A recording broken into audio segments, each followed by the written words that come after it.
My daughter-in-law dropped off my 5-year-old granddaughter at my house for one night. The next morning, my granddaughter whispered to me, "Grandma, Mommy said I can't tell you what I saw at home." I asked her, "Sweetheart, what was it that you saw?" Her answer made me call the police immediately. I'm glad you're here. If you're watching this video, please like it, subscribe to the channel, and tell me in the comments where you're listening to my story of revenge. I want to know how far it has traveled. I still clearly remember that evening, when the yellowish glow of the streetlights fell on the porch and cast trembling shadows from the bare trees, which seemed to mirror my own heart at that moment. I lived in a small house on the outskirts of Phoenix, where every corner was soaked in memories of days gone by. That night, my daughter-in-law, Jenna, brought my granddaughter Lily over. She said she had to work the night shift, an excuse I had heard countless times before. But this time, something was different, like a draft of cold air seeping through a crack in the door that made me shiver. Jenna stood on the threshold, hesitating to come inside as she usually did. Her hands were clutching the handles of her purse, her knuckles so tight they were white. Her eyes darted nervously down the street, as if searching for some invisible silhouette in the darkness. "You don't mind, do you?" she asked me, her voice trembling, repeating the same question for the third time, even though I had already nodded and smiled to reassure her. I looked into her eyes, trying to find a trace of the sweet daughter-in-law she once was, but I only found a tension I couldn't explain. Next to Jenna, Lily, my little granddaughter, hid against her mother, tightly hugging her teddy bear named Milo. That bear was already worn and faded, like the years that had watched Lily grow up amidst sorrow. Her school clothes were a little wrinkled. She had probably been wearing them all day. Her big round eyes looked at me with a mix of shyness and pleading, as if asking for a safe haven. My heart ached. How long had it been since I was last able to hug my granddaughter and hear her laugh like in the old days? As Jenna was about to leave, she leaned down to Lily and whispered, low enough but just loud enough for me to hear, "Sleep well, my love. I'll come for you tomorrow." Then she looked up, and her eyes met mine in a fleeting glance. In that instant, I felt something. Was it a warning or a plea? I wasn't sure, but that look left my chest feeling heavy. Jenna turned quickly, and her slender figure soon disappeared into the darkness, leaving me alone with Lily on the porch. I took Lily's hand and led her inside. My small kitchen was filled with the aroma of the chicken noodle soup I had prepared since the afternoon to welcome her. I placed the bowl in front of Lily and smiled. "Eat a little, honey. I made it for you." But she barely moved her spoon, her eyes lost in the bowl. "I'm not hungry, Grandma," she murmured in a tiny voice, as if she were afraid of bothering me. I tried to keep smiling, but inside, I was hurting. My Lily, the girl who used to chat excitedly about school, now seemed like a silent shadow. All evening, Lily snuggled on the sofa, hugging Milo tightly, her gaze fixed on the screen where brightly colored cartoons were playing. But I knew she wasn't really watching them. Her eyes were empty, as if lost in a world I couldn't enter. I sat beside her, wanting to ask her questions, to get closer to her. But every time I tried to speak, I saw that distance in her eyes, and I fell silent. Maybe, I thought, all she needed was time to feel safe. That night, I made her bed next to mine in the small bedroom where I still keep the old bed of my son, Michael. Lily lay down quietly, hugging Milo, with her back to the wall. In the silence, I could clearly hear her sighs, heavy, like those of an adult tired of life. Those sighs reminded me of my own sleepless nights after Michael's passing, when I could only hear the painful beats of my own heart. I wanted to hug Lily, to tell her that I would always be there, but I was afraid of scaring her. So I stayed still, listening and praying for her to have a peaceful sleep. But my own sleep was restless. Around midnight, I was startled awake by Lily's sobs. The little girl was dreaming, her voice broken and trembling. "Grandma, I'm so scared, don't leave me." I hurried to sit up, placing my hand on her shoulder. But Lily was still asleep, her brow furrowed and her lips tight, as if trying to hold back her fear. I gently stroked her hair and whispered, "I'm right here, my love. I'm not going anywhere." But inside me, a vague worry began to grow, like a cold wind slipping through my fingers. The next morning, the dawn light filtered through the crack in the window, painting warm, golden rays on the floor. I got up early, went quietly into the kitchen, and tried to create a familiar atmosphere to dispel the heaviness of the previous night. The eggs sizzled in the pan, the smell of toast and warm milk spreading throughout the small kitchen. I wanted Lily to wake up and feel that warmth, just as she used to with Michael every morning when my son was little. But deep down, I knew that nothing was the same anymore. Lily came out of the room, her hair tangled, her eyes swollen and red as if she had been crying a lot. She was still hugging her bear, Milo, tightly, as if it were the only thing keeping her upright. I tried to smile, speaking in a soft voice. "Honey, did you sleep well last night?" Lily looked down, her lips pressed together, not answering right away. I continued flipping the eggs in the pan, trying to make my voice sound light. "I made you scrambled eggs and warm milk. Do you want to sit and have breakfast with me?" The little girl hesitated, then sat down at the table, but without letting go of the teddy bear. I put the plate in front of her, silently wishing she would eat a little, if only to reassure me. But then, Lily murmured, in a voice as soft as a breath, just loud enough for my entire world to stop. "Grandma, Mommy told me not to tell you what I saw at the house." My hand froze in midair, the spatula about to fall. I turned slowly, placed the spatula on the counter, and tried to keep my voice from trembling. "Honey, don't be afraid. What was it that you saw?" I knelt in front of Lily, looking into her clear eyes, which were now filled with tears. She bit her lip, as if fighting between fear and the need to speak. And then, with a trembling voice, each word tore my heart apart. "There's a little girl, locked in the basement of the house, Grandma. She never stops crying. She says her hands hurt a lot." I knows. Clang. The metal spoon fell from my hand onto the tile floor. The sharp sound echoed in the silence. The glass of milk on the table wobbled, spilling a white stream. I was paralyzed, unable to believe what I had just heard. Lily's terrified eyes looked at me, as if asking for help, as if she had just released a secret too big to carry any longer. I wanted to say something, to ask more, but my throat closed up, as if someone were squeezing it tightly. Lily burst into tears and threw herself into my arms, burying her face in my shoulder. Her small body trembled uncontrollably, like a little bird caught in a storm. I hugged her tightly, feeling each of her agitated breaths, but in my mind, 1,000 questions were screaming. A girl locked up? In Jenna's house? How could that be possible?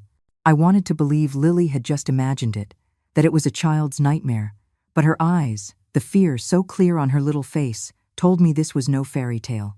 I gently stroked her tangled hair, trying to calm her, but my mind had already traveled back to days past, when the memory of my small family was still intact, as bright as the Arizona Sunday. Years ago, this house wasn't as quiet as it is now. It was full of laughter, of voices, and of those familiar aromas that came from the kitchen. I perfectly remember those weekend afternoons when Michael, my son, would come home with a smile as radiant as the Sunday. My son, a tall and strong engineer, always radiated that warm energy, as if he could dispel any shadow. "Mom, today I made the whole crew burst out laughing on the construction site." He would usually begin his stories, while taking off his dusty boots and lifting Lily onto his shoulders. Lily, so tiny then, just learning to walk, would laugh out loud when her father tossed her into the air, her little hands waving as if she wanted to touch the sky. Jenna, my daughter-in-law, was a sweet girl back then, with a smile that shone like a sunflower. She and I used to spend hours in the kitchen, preparing traditional dishes together. Green chili stew was a favorite of ours. I taught her how to roast the chilies, how to toast the cumin until it released its aroma, and we would chat animatedly while we cooked. "Mom, do you think Michael will like this dish?" she used to ask, her eyes shining with joy. I would smile, joking. "If Michael doesn't enjoy what we've made, I'll scold him myself." Those moments, so simple and warm, were like precious jewels in my memory, treasures I thought would last forever. Family dinners were the time I cherished most. Michael would sit at the head of the table, telling funny anecdotes from the construction site, from someone dropping a bucket of concrete mix to the times the whole crew sang at the top of their lungs during their break. Lily, a little girl sitting on his lap, would listen attentively with her huge eyes, sometimes interrupting with innocent questions. "Daddy, is that truck as big as our house?" I would just sit there, watching my little family, my heart full of peace. There were moments when I told myself that I was a fortunate woman, with a complete family, even though life was never simple. But everything shattered on a rainy night marked by fate.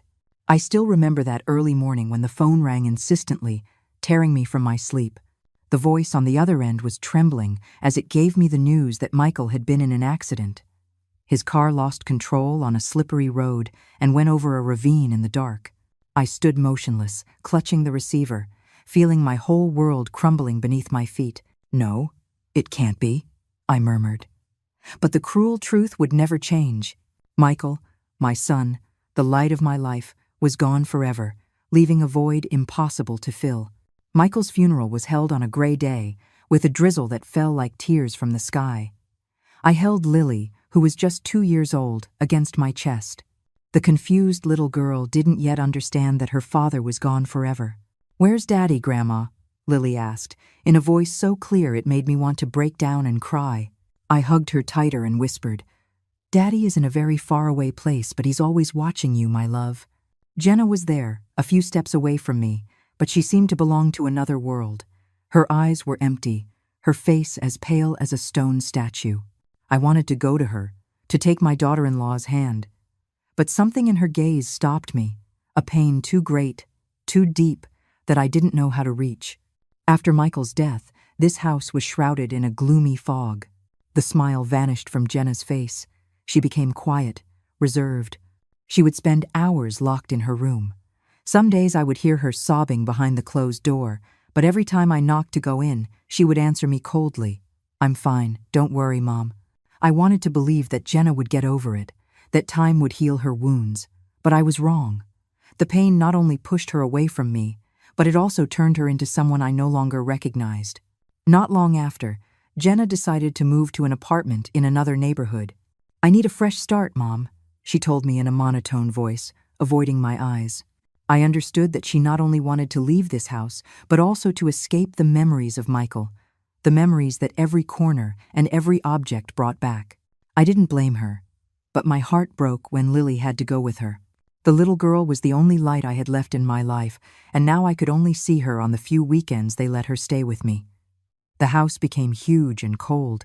I kept Michael's picture on the wall, next to a family photo from a day out, when Lily was just a baby, sitting on her father's shoulders, laughing her head off. Every night I would sit in front of that photo and whisper to my son, "Michael, what should I do? I miss you so much." But only the wind whistling down the hallway answered me, reminding me that now I was left with only loneliness. In subsequent visits, I noticed that Lily was changing. Her eyes, once bright and clear, now reflected a sadness that was hard to name. She spoke less, smiled less, and whenever I tried to ask her something, she would lower her head and hug her teddy bear Milo tightly, as if it were her only shield.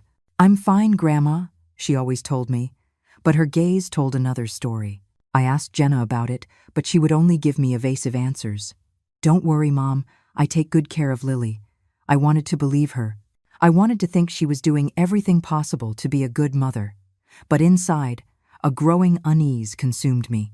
I had no choice but to swallow my tears and watch helplessly as my granddaughter drifted further and further away.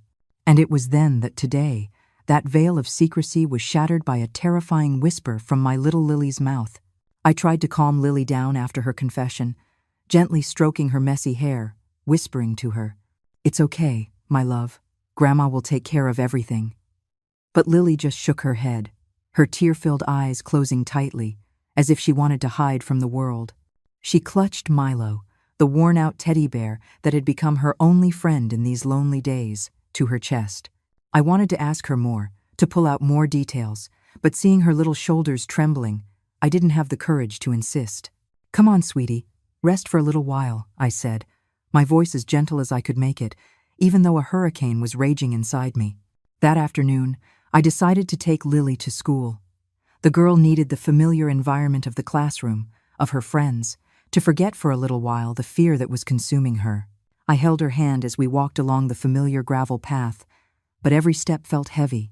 Lily remained silent the whole way, only looking up from time to time, as if she wanted to say something but didn't dare. I smiled, trying to hide the anguish that was eating me up inside. "What are you going to learn in school today?" I asked. But Lily just shook her head without answering. I knew she was carrying a weight far too heavy for her age. When we arrived at the school, I decided to stay for a moment to speak with Mrs. Davis, Lily's teacher. Mrs. Davis was a middle-aged woman with kind but sharp eyes, always attentive to her students. I found her in the teacher's lounge, where the smell of chalk and paper still lingered. "Mrs. Davis, can I talk to you for a moment?" I asked in a low voice, as if afraid someone would overhear. Mrs. Davis looked at me with a hint of concern. "Of course, Carol. Is something wrong with Lily?" I sat in an old wooden chair in the room, and I told her what Lily had said to me that morning. My voice trembled when I mentioned the girl locked in the basement. Mrs. Davis listened attentively, her brow furrowed and her hands clasped tightly. When I finished, she hesitated for a few seconds, as if choosing each word carefully. "Carol, I've also noticed that Lily has changed lately. She gets scared easily. Sometimes she just zones out in class, unable to concentrate." She paused, looking at me with unease. "And, in art class, she's been making some very strange drawings.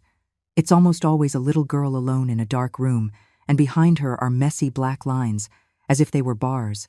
My heart sank, as if someone were squeezing it. Those black lines, like bars. Mrs. Davis's words were a direct hit, confirming my fears. "Do you think that's something out of the ordinary?" I asked, almost in a whisper. Mrs. Davis shook her head, her gaze unsettled. "I can't say for sure, but I'm worried about her emotional state. Maybe she's going through something very difficult."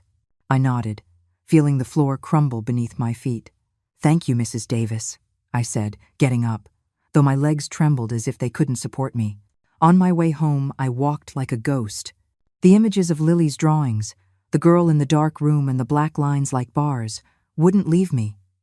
I wondered, what had Lily seen? Did a locked-up girl really exist? Or was it just the imagination of a deeply hurt little girl? But her frightened eyes, her trembling voice, wouldn't let me dismiss the story. I needed more clues, more proof to understand what was happening. In the afternoon, I sat on the porch, watching the red bougainvillea petals fall in the yard. The wind was blowing hard, and I shivered, as if it carried a warning. Suddenly, I saw Mr. Henderson, the kind, elderly neighbor, pass by. Mr. Henderson was well-liked in the neighborhood, a widower with a sharp gaze, as if nothing on that cul-de-sac could escape him. Seeing my downcast expression, he stopped, resting his wooden cane on the step. "Carol, are you all right? You look like you've seen a ghost." I smiled weakly, trying to hide my worry. "I'm just a little tired, Mr. Henderson. How are you?" But he wasn't fooled. He sat on the wooden bench next to me and, in a grave voice, said, "Carol, I know you're not one to worry about trivial things. Is something wrong with Lily?" I hesitated, not knowing if I should share it or not. But remembering Lily's scared look, I decided to tell him, just a part of it, enough to feel him out. "Lily told me something strange, about a girl at Jenna's house. I don't know what to think anymore." Mr. Henderson frowned. His eyes sharpened. After a moment of silence, he lowered his voice, as if afraid someone would hear. "Carol, there's something I haven't told anyone. One night last week, I couldn't sleep, and I went out into the yard. I saw Jenna hurry into the house, holding a little girl's hand. I'm sure it wasn't Lily. It was very late, past midnight." He paused. He looked at me, as if hesitating to continue. I also heard a muffled sob. At the time, I thought it might be Lily, sick and crying. But now that I hear you, it's starting to seem strange. Mr. Henderson's words struck me like lightning. My heart was pounding. My hands gripped the edge of my coat. "Are you sure, Mr. Henderson? Did you get a good look at her?" I asked with a trembling voice. He nodded, his expression thoughtful. I couldn't make out her face, but it wasn't Lily.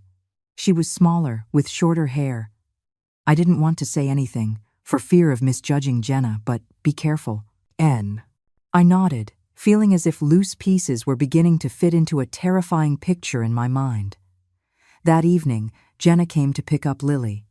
I stood at the door, watching her come in, my heart heavy.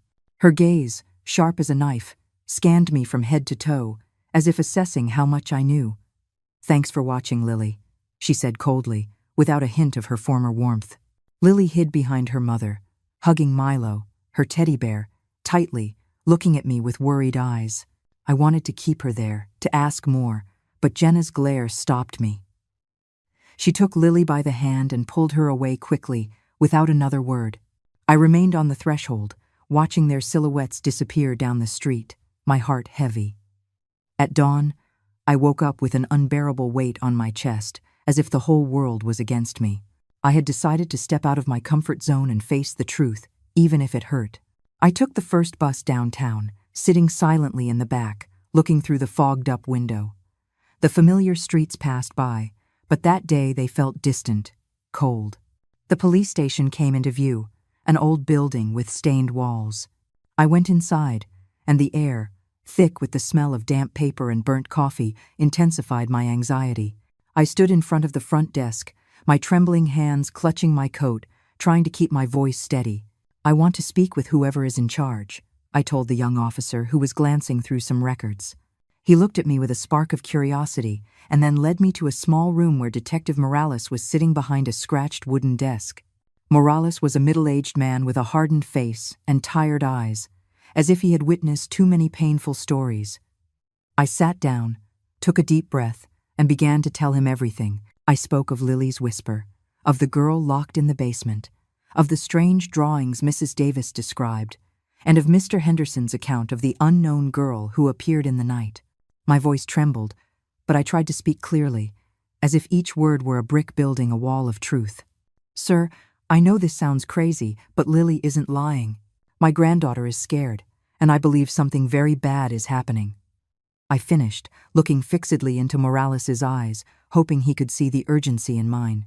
Morales listened, his hand tapping a steady rhythm on the desk, but when I finished, he slowly shook his head.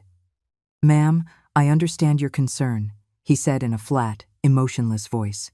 "But all we have is the word of a child, a few drawings, and a neighbor's testimony. That's not enough legal ground to request a search warrant for your daughter-in-law's house."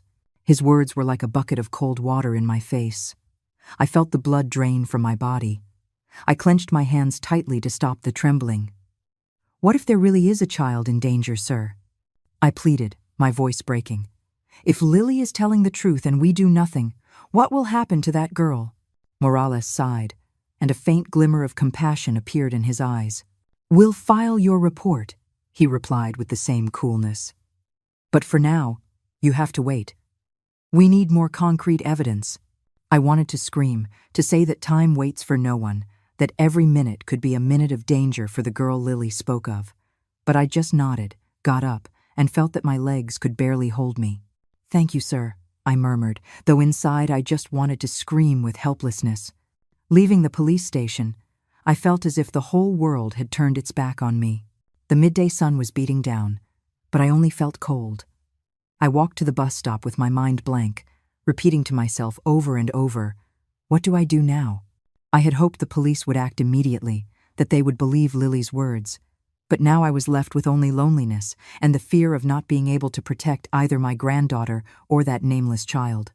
That afternoon, I went to the grocery store to buy some food, trying to keep busy with everyday tasks to stay calm.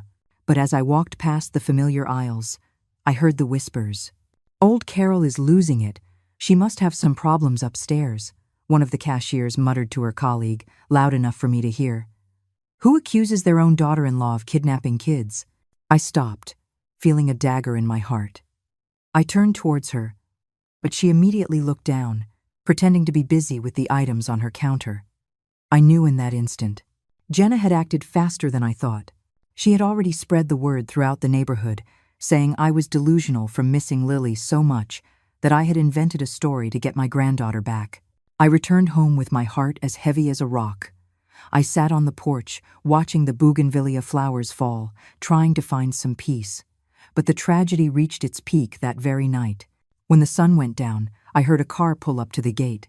Jenna came to get Lily, but this time she didn't come into the house as usual. She stayed in the yard, hugging Lily tightly, crying inconsolably in front of her brother, Kevin. "She's slandering me, Kevin," Jenna cried, her voice broken.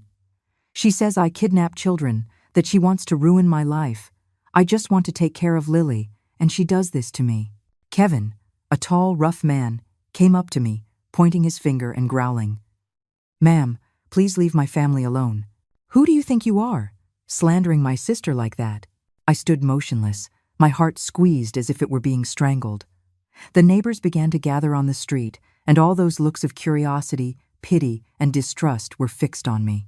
"Carol must miss her granddaughter too much. That's why she's making things up," someone murmured. "Poor thing, she's getting old," another agreed.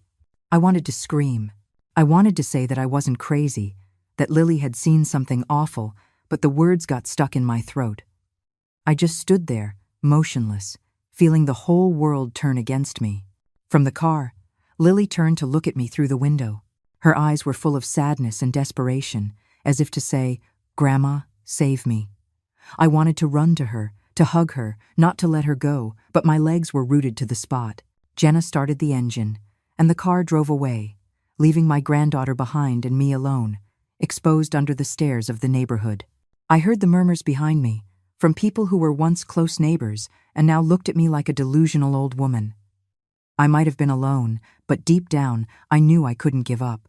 Stumbling, I went into the house after that bitter confrontation in front of the neighbors. My steps were heavy, as if chained by suspicious glances and whispers. I thought I had grown accustomed to the pain of loss, but now I felt like a dry leaf, swept away by the wind, with no strength to resist the storm. I collapsed onto the old living room armchair, my eyes fixed on Michael's portrait on the wall. My son's smile was as warm as ever, but it only tore me up more inside. "Michael, what should I do?" I whispered, my voice breaking in the quiet room. No one answered, only the whistling of the wind on the porch and the news on the television, which I wasn't listening to. The only thing I could hear was my heart screaming in silence. I stayed there, my face in my hands, feeling as if the whole world had turned its back on me. The image of Lily looking at me from the car window, with that infinite sadness, was like a knife piercing my soul. Jenna had managed to turn me into the neighborhood crazy lady. Her rumors, that I was hallucinating because I missed my granddaughter too much, were like needles stabbing at my pride. I had pinned all my hopes on the visit to the police station, but I only received the cold refusal of Detective Morales. "There's not enough evidence," he had told me. How could I wait when Lily was terrified, when perhaps another unknown girl was in danger? I couldn't sleep that night. I lay in bed, my eyes open, staring at the ceiling, listening to the ticking of the clock that marked every second of my helplessness. Every time I closed my eyes, I saw Lily's gaze, or I heard her terrifying whisper again. "There's a little girl, locked in the basement." I turned over, hugging the pillow where Lily had slept the night before, as if it still held her scent, as if it could give me the strength to go on. But all I felt was an icy void in my chest. I asked myself, "Carol, are you doing the right thing? Or are you really just a delusional old woman, like they say?" The next morning, I still tried to go to the grocery store as usual, hoping the hustle and bustle would help distract me. But when I entered, I felt a noticeable change. The usual vendors, those who used to greet me with a friendly smile, now fell silent when they saw me from a distance. They would lean towards each other, murmuring, and their glances were a mix of pity and distance. Poor Carol. She must miss her granddaughter so much she's lost her mind. I heard a vegetable seller whisper to the one next to her. I lowered my head, quickened my pace, and pretended not to have heard, but each word hit me like a hammer blow to the chest. I wanted to scream, to tell them I wasn't crazy, that Lily had seen something terrible, but I knew that doing so would only make everyone believe Jenna's story even more. On my way home, I ran into Rose, my closest friend in the neighborhood. She was standing at her door with a wicker basket in her hands, and her face filled with concern when she saw me.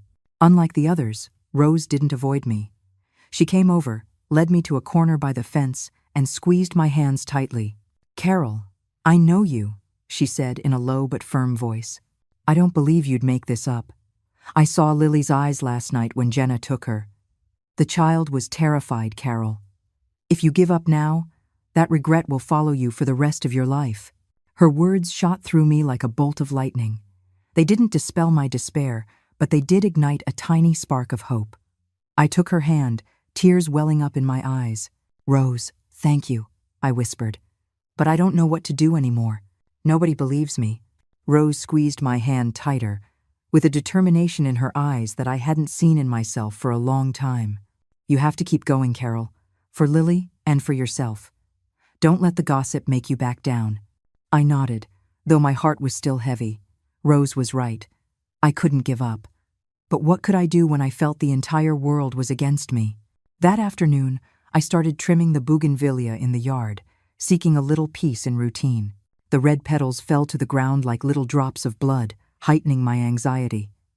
Suddenly, I heard hurried footsteps. Mr. Henderson, the elderly neighbor, appeared at the gate with a bag of coffee in his hand and a mysterious look on his face. Carol, you have to see this, he said, lowering his voice as if afraid someone would hear him. I stopped what I was doing, my heart tightening. What is it, Mr. Henderson? I asked, moving closer. He led me inside, closed the door securely, and pulled an old cell phone from his pocket. I asked my nephew at the corner store to check the security cameras from last week, he explained, his voice trembling with excitement. Look, Carol, I think you need to see this. The screen lit up, showing blurry, grainy images. I held my breath and stared at the video. It was Jenna, my daughter-in-law, the one who was once part of my family, leading an unknown little girl by the hand, hurrying into her house in the middle of the night. The little girl was wearing worn-out pajamas, her hair was tangled, and she was smaller than Lily, walking clumsily as if she were afraid. I, Carol, a 65-year-old woman, felt the ground open up beneath my feet. Lily's whisper about a girl locked in the basement was no longer the confused story of a child. It was true, and this video was the proof I had prayed for. I looked at Mr. Henderson, my voice catching. Mr. Henderson, are you sure? Could there be a mistake? I asked, although deep down I already knew the answer. He nodded firmly, his gaze more serious than ever. There can't be a mistake, Carol. I saw that scene with my own eyes. I just didn't realize the camera recorded it too. I was in the yard that night, and I know it wasn't Lily. His words were like a stab, painful but also strengthening. I gripped the phone tightly, as if it were the only life raft in the middle of the storm that was drowning me. Thank you, Mr. Henderson, I whispered, on the verge of tears. You don't know how important this is to me. Without a second's hesitation, I decided I had to take this video to the police station immediately. I couldn't wait any longer. Every minute that passed was a minute that the girl in the video, and perhaps Lily too, was still in danger. I quickly put on an old coat, covered my head with a scarf, and left Mr. Henderson's house with my heart on fire. The gravel path leading to the station seemed longer today, each step heavy but filled with determination. I thought of Lily, of her frightened eyes, and of Michael, my son, who would surely want me to protect his daughter at all costs. When I entered the police station, the air still smelled of old papers and burnt coffee, but this time I didn't feel afraid. I had proof, and I wouldn't leave until they acted. I asked to speak with Detective Morales immediately. The young officer at the reception desk looked at me, perhaps noticing the urgency in my eyes, and quickly led me to the familiar room. Morales was sitting behind the desk, his face hard and his eyes tired. Carol, you're here again, he said with a hint of surprise. Is there something new? I took a deep breath. I placed Mr. Henderson's phone on the desk and said, Sir, I have proof. Please, watch this video. I played the clip, and the image of Jenna and the unknown girl appeared on the screen. I recounted what Mr. Henderson had seen, what Lily had told me, and also the strange drawings she had made in school. My voice trembled, but I tried to sound clear and firm. That is not Lily, and I don't know who this girl is, but I think she's in danger. Morales watched the video, frowning slightly, but his gaze was still full of doubt. She could just be looking after a friend's daughter, he said in a monotone voice. His words were another stab that made my heart shrink. I couldn't let him dismiss this evidence. I leaned forward, almost pleading. I'm begging you, investigate further. That little girl is not from our neighborhood. I've lived there for so many years. I know it. And Lily, my granddaughter, is terrified. She talks about a girl locked in a basement crying, saying her hand hurts. Please believe me. Perhaps the urgency in my voice or the desperation in my eyes made Morales hesitate. He signaled to a young officer nearby. "Check if there are any missing person reports that match this girl's description," he ordered seriously. The officer nodded, checked the files, and began typing quickly on the computer.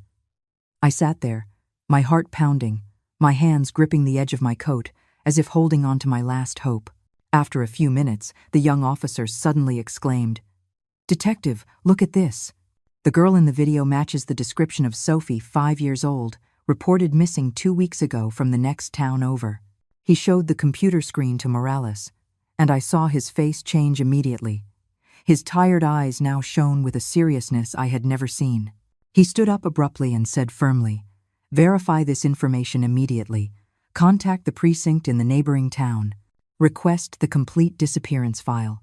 My heart was pounding inside my chest, as if it would burst. Here it was. This was the proof I needed. The girl's name, Sophie, was like a lightning bolt that pierced the darkness of my soul. I looked at Morales, tears about to stream down my face, but I held them back. "Thank you, sir," I whispered with a choked voice. "Thank you for listening."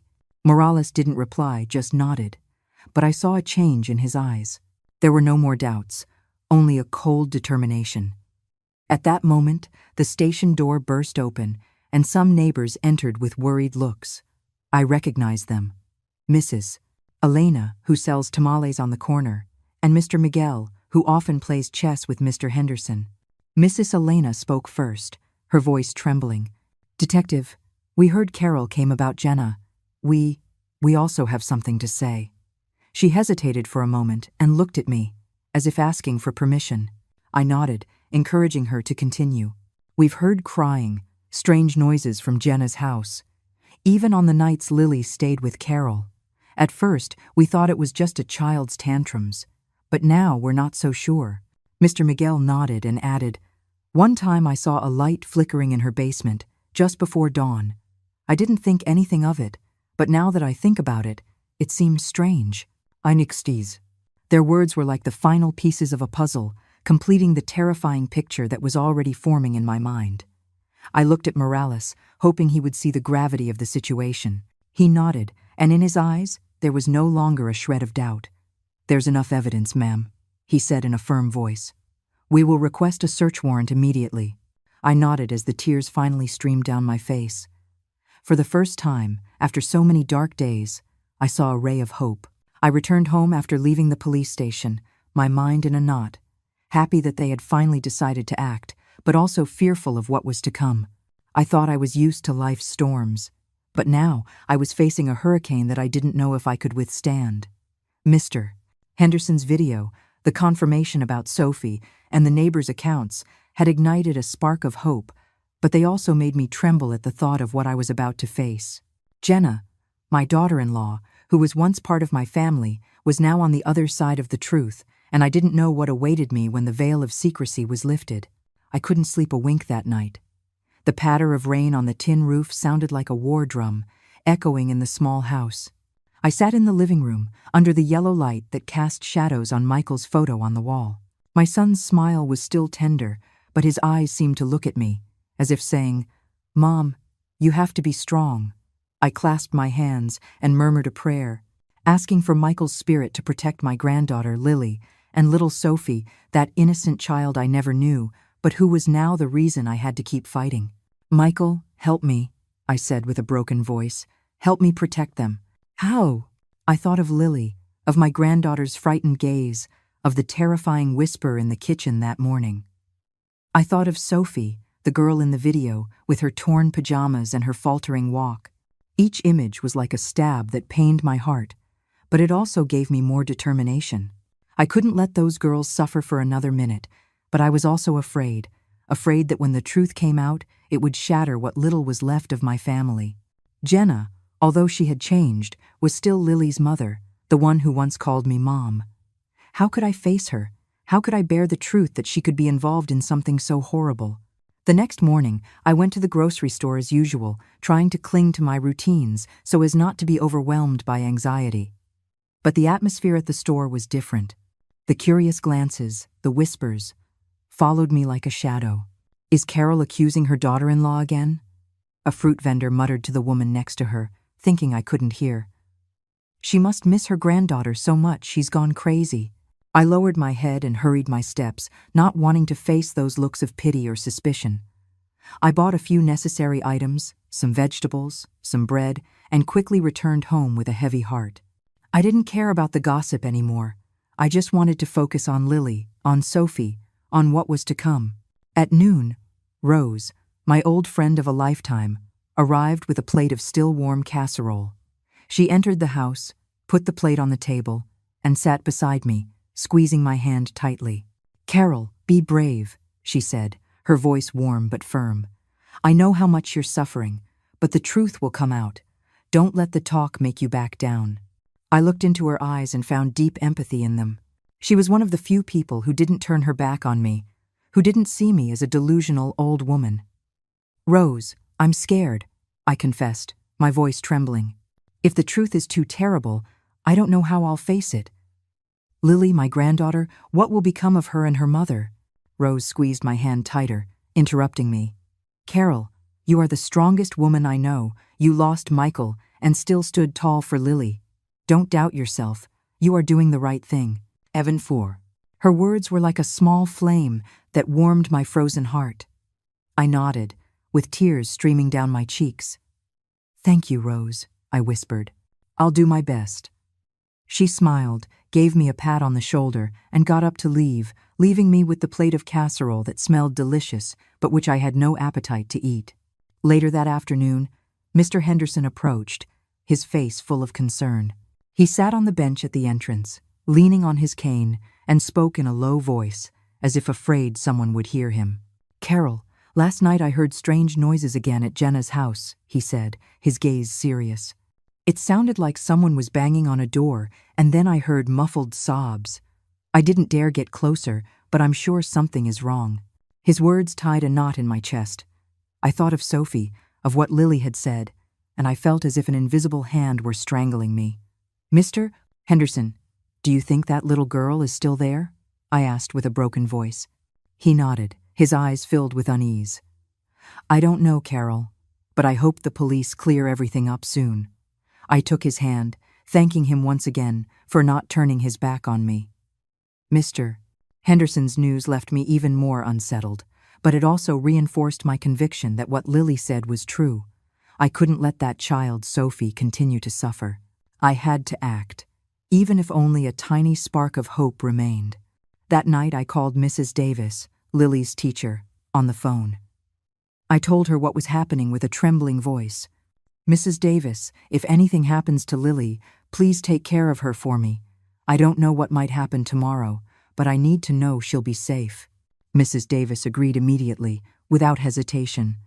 "Carol, don't worry. I will keep an eye on Lily. You do what you have to do." Her words relieved me a little, although the anguish still weighed heavily on my chest. Before going to bed, I carefully put away my documents, the family records, and also Lily's strange drawings in a small bag. I didn't know what the next day would bring, but I wanted to be ready for anything. I sat in front of Michael's photo, whispering, "Son, I'm doing what I can. I won't let Lily suffer anymore." I closed my eyes, seeking a little peace, but my heart was still in turmoil. Suddenly, in the middle of the night, the phone rang sharply, breaking the silence of the house. I jumped, answering immediately, my heart pounding. It was the voice of Detective Morales, brief but firm. "Carol, tomorrow at dawn we are going to search Jenna's house. Be ready." I sank into the chair, the receiver trembling in my hands. "Thank you, sir," I murmured with a choked voice. "I'll be ready." I hung up and looked out the window, where the rain was beating down relentlessly. Its sound was like a reminder that the real storm was about to arrive. The next morning, I woke up before dawn. The dim light barely filtered through the crack in the window. My chest felt like it was on fire, as if the whole world were pressing down on me. Today was the decisive day, the day when the painful or terrifying truth would come to light. I put on a thick coat, wrapped myself in a scarf, and with trembling hands, I tied my shoes.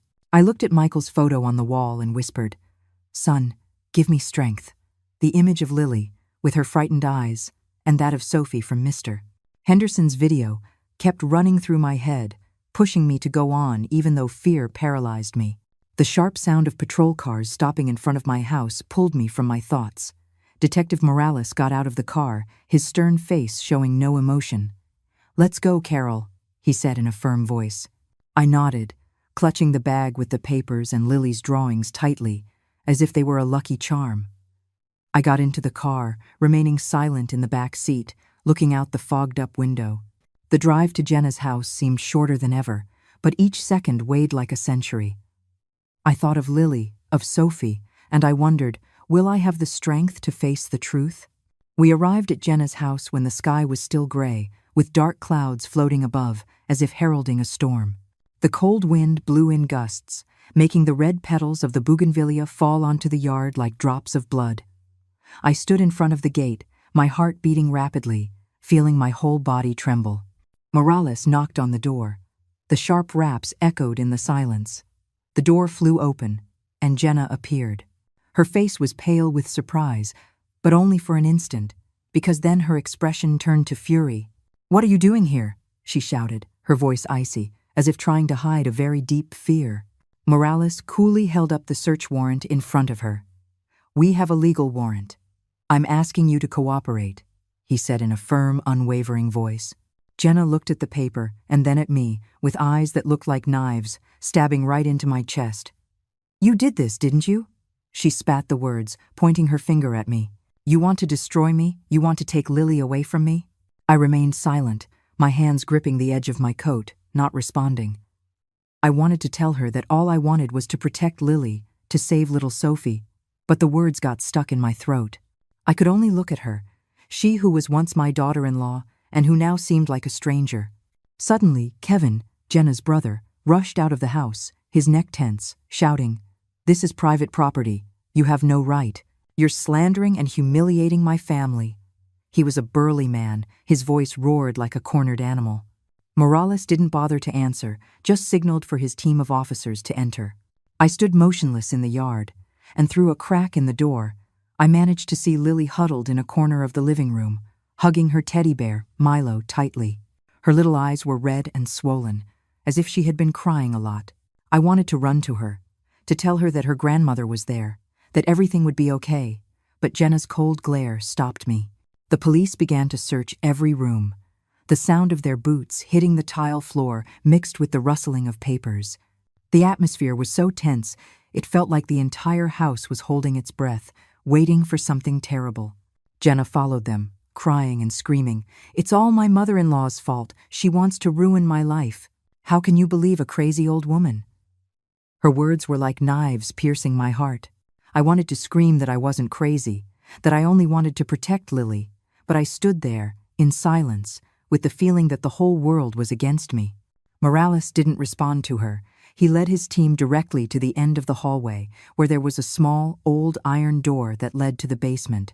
I immediately felt the air change. Jenna's face transformed into a true expression of panic. She ran, spreading her arms to block the entrance, her voice broken. "There's nothing in there. It's just an old storage room. No one can open it." The desperation in her tone tied a knot in my chest. I knew, in that instant, that Lily had told the truth. Something horrible was hidden behind that door. One of the officers stepped forward. He calmly inserted a master key into the rusty lock. Kevin roared, trying to lunge at him to stop him, but two officers immediately restrained him. "You can't open it!" he shouted, struggling, but his strength was not enough to break free from these burly men. I almost stopped breathing. My hands clenched until they hurt. The neighbors were already gathering on the street, murmuring, their gazes fixed on the house. I heard someone say, "My God, could what Carol said be true?" But I had no room for that in my head. All my attention was on that iron door. The lock opened with a sharp click.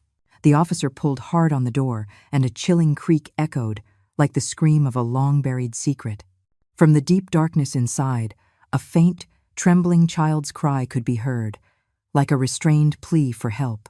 The basement door burst open, and a gust of damp, musty air shot out, as if the darkness itself were exhaling terrifying secrets. I was standing in the yard of Jenna's house, feeling my heart stop. The soft sob from inside was faint but clear, like a plea from beyond the grave. A police officer turned on his flashlight. The beam of light swept across the stained walls, the torn cardboard boxes, and then, from a shadowy corner, a small silhouette came staggering out. It was Sophie, the girl from the video, the girl Lily had spoken of with fear in her eyes. Her hair was matted, her face covered in dust, her torn pajamas stuck to her thin body. Her left arm was crudely wrapped in a dirty rag, and her wide-open eyes stared in panic at the strangers around her. I was stunned. My legs gave way. I had to grab onto a porch column to keep from falling. The image of Sophie, so small and fragile, was like a knife to my heart.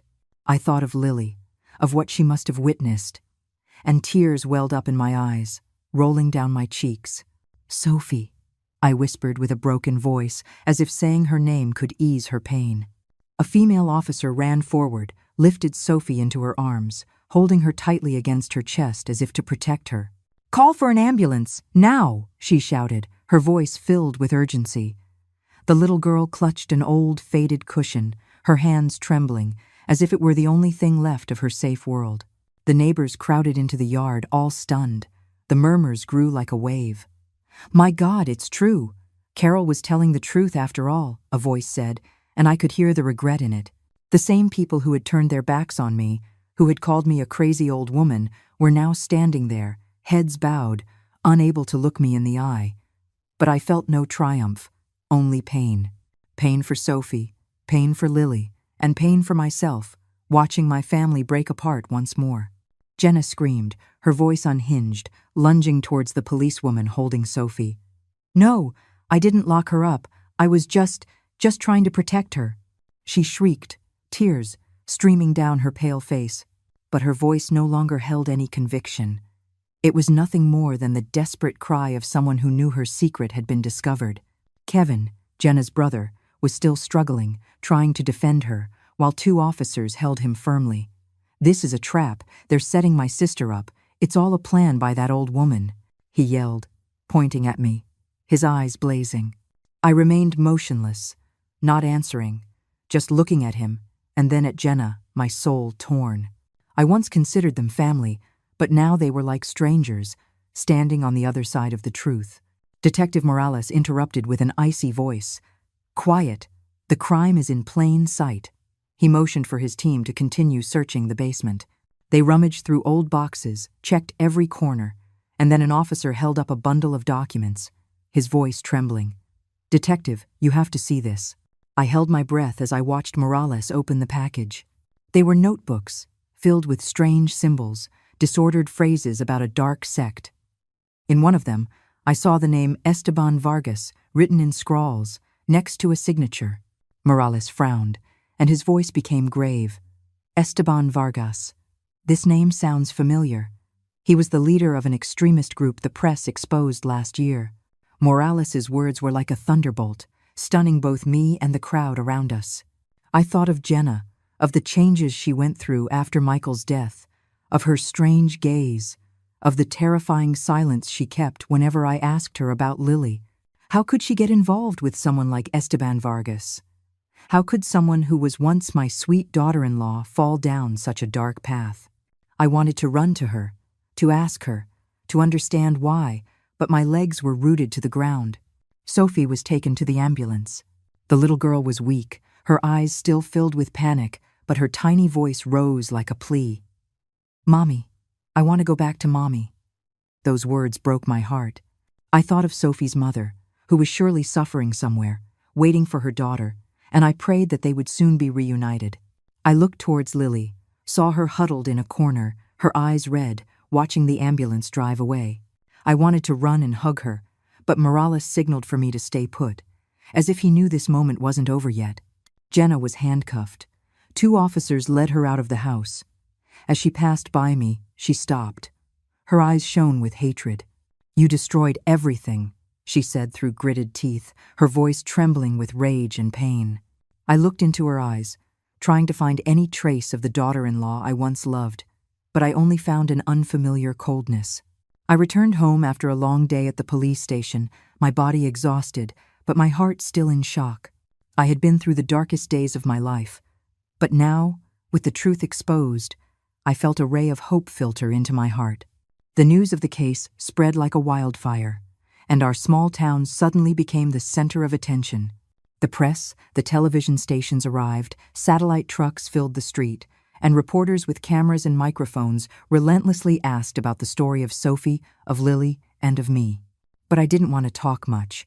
I just wanted to be by Lily's side, to hug her tightly and know that she was safe. I went to the hospital in the afternoon, where Sophie was being treated. Her parents, the Jacksons, had arrived immediately after receiving the call from the police. I stood in the hallway, looking through the glass, watching them desperately hug the daughter they thought they had lost forever, crying with choked sobs. Mrs. Jackson, a thin woman with red-rimmed eyes, held Sophie, whispering words of love, while Mr. Jackson, beside her, wiped away his tears, struggling to keep his voice steady as he thanked the doctors. That moment broke my heart, but it also filled me with a strange warmth.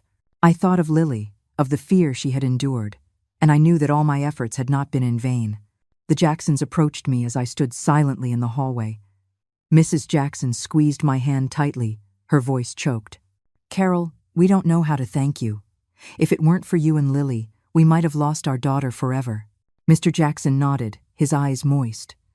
"You gave us back the light of our lives. Sophie is everything to us." I smiled, as tears rolled down my cheeks. "I only did what anyone would do," I said with a trembling voice. "The real hero is Lily. My granddaughter had the courage to tell the truth, even though she was very scared." They nodded, squeezing my hand tighter, and in that gesture I felt a deep gratitude, like a fire warming my frozen heart. Outside the hospital entrance, I saw a group of neighbors waiting. Those who once whispered behind my back, who called me the crazy old bat, now looked at me with different eyes. Mrs. Elena, the casserole lady, approached, bowed her head, and with a trembling voice said, "Carol, we were wrong to doubt you. Please, forgive us." Mr. Miguel, who used to play chess with Mr. Henderson, also came near, his gaze full of guilt. "You did what none of us dared to do. You truly are a hero." I shook my head, smiling slightly. "I'm not a hero. I'm just a grandmother who wants to protect her granddaughter." But inside, I felt a small relief. The looks of mistrust had disappeared, replaced by respect, and I knew that, although late, the truth had triumphed. The entire community began to praise Lily as a little hero. They spoke of her bravery, of how an 8-year-old girl dared to tell the truth, even when she had to face the fear and doubt of the whole world. I listened to these words, and my heart filled with both pride and pain. Lily didn't deserve to go through this. She should have had a carefree childhood, full of laughter and worry-free days. But I knew my Lily was stronger than I imagined, and I would do everything possible to help her heal from these wounds. The police announced the preliminary results of the investigation the next day. Jenna was charged with kidnapping, unlawful detention, and ties to a dangerous sect. The notebooks found in the basement, with Esteban Vargas's signature, opened a broader investigation into a criminal network the police had been tracking for some time. Kevin, Jenna's brother, was also investigated for obstruction, though he denied everything. I heard this news on the evening newscast, sitting in the living room, hugging the pillow where Lily used to sleep tightly. I thought of Jenna, of the young woman who was once my daughter-in-law, who smiled radiantly at family dinners. What had made her change? What led her down this dark path? I had no answers, but I knew that the truth, however painful, had come to light. A few days later, my house was once again filled with laughter. For the first time after so many gray months, Lily and Sophie were playing together on the porch, under the red bougainvillea vine. Sophie was much better.